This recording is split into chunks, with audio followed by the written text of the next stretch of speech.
सफला एकादशी व्रत कथा। महाराज युधिष्ठिर ने पूछा, हे जनार्दन, पौष कृष्ण एकादशी का क्या नाम है? उस दिन कौन से देवता का पूजन किया जाता है और उसकी क्या विधि है? कृपया मुझे बताएं।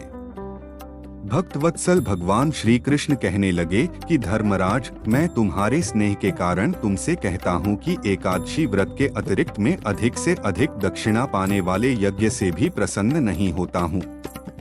आखिर इसे अत्यंत भक्ति और श्रद्धा से युक्त होकर करें। हे राजन, द्वादशी युक्त पौष कृष्ण एकादशी का महात्म्य तुम एकाग्रचित्त होकर सुने। इस एकादशी का नाम सफला एकादशी है। इस एकादशी के देवता श्री नारायण हैं। विधिपूर्वक इस व्रत को करना चाहिए। जिस प्रकार नागों में शेषनाग, पक्षियों में गरुड़, सब ग्रहों में चंद्रमा, यज्ञों में अश्वमेध और देवताओं में भगवान विष्णु श्रेष्ठ हैं, उसी तरह सब व्रतों में एकादशी का व्रत श्रेष्ठ है। जो मनुष्य सदैव एकादशी का व्रत करते हैं वे मुझे परम प्रिय हैं। अब इस व्रत की विधि कहता हूँ। मेरी पूजा के लिए ऋतु के अनुकूल फल, नारियल, नींबू, नैवेद्य आदि 16 वस्तुओं का संग्रह करें। इस सामग्री से मेरी पूजा करने के बाद रात्रि जागरण करें। इस एकादशी के व्रत के समान यज्ञ, तीर्थ, दान, तप तथा और कोई दूसरा व्रत नहीं है। 5000 वर्ष तप करने से जो फल मिलता है उससे भी अधिक सफला एकादशी का व्रत करने से मिलता है। हे राजन, अब आप इस एकादशी की कथा सुनिए।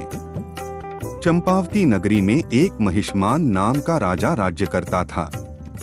उसके 4 पुत्र थे। उन सब में लुम्पक नाम वाला बड़ा राजपुत्र महापापी था। वह पापी सदा परस्त्री और वेश्यागमन तथा दूसरे बुरे कामों में अपने पिता का धन नष्ट किया करता था। सदैव ही देवता, ब्राह्मण, वैष्णवों की निंदा किया करता था। जब राजा को अपने बड़े पुत्र के ऐसे कुकर्मों का पता चला तो उन्होंने उसे अपने राज्य से निकाल दिया। तब वह विचारने लगा कि कहा जाऊं और क्या करूं?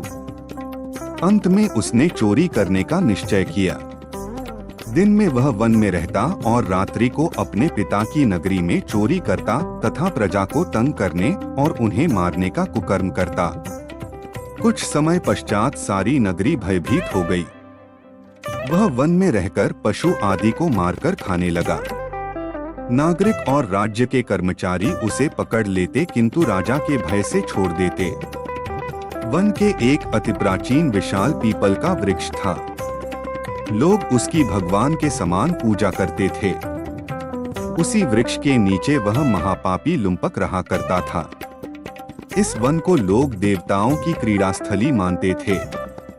कुछ समय पश्चात पौष कृष्ण पक्ष की दशमी के दिन वह वस्त्रहीन होने के कारण शीत के चलते सारी रात्रि सो नहीं सका। उसके हाथ पैर अकड़ गए। सूर्योदय होते होते वह मूर्छित हो गया।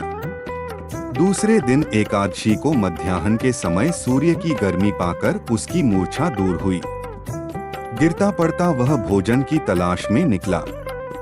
पशुओं को मारने में वह समर्थ नहीं था। आठ पेड़ों के नीचे गिरे हुए फल उठाकर वापस उसी पीपल वृक्ष के नीचे आ गया। उस समय तक भगवान सूर्य अस्त हो चुके थे। वृक्ष के नीचे फल रखकर कहने लगा, हे भगवान, अब आपको ही अर्पण है ये फल। आप ही तृप्त हो जाइए। उस रात्रि को दुहक के कारण रात्रि को भी नींद नहीं आई। उसके इस उपवास और जागरण से भगवान अत्यंत प्रसन्न हो गए और उसके सारे पाप नष्ट हो गए। दूसरे दिन प्रातः एक अति सुंदर घोड़ा अनेक सुंदर वस्तुओं से सजा हुआ उसके सामने आकर खड़ा हो गया।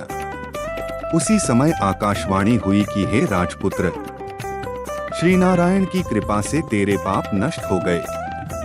अब तू अपने पिता के पास जाकर राज्य प्राप्त कर। ऐसी वाणी सुनकर वह अत्यंत प्रसन्न हुआ और दिव्य वस्त्र धारण करके भगवान आपकी जय हो कहकर अपने पिता के पास गया। उसके पिता ने प्रसन्न होकर उसे समस्त राज्य का भार सौंप दिया और वन का रास्ता लिया। अब लुम्पक शास्त्रानुसार राज्य करने लगा। उसके स्त्री पुत्र आदि सारा कुटुंब भगवान नारायण का परम भक्त हो गया। वृद्ध होने पर वह भी अपने पुत्र को राज्य का भार सौंपकर वन में तपस्या करने चला गया और अंत समय में वैकुंठ को प्राप्त हुआ।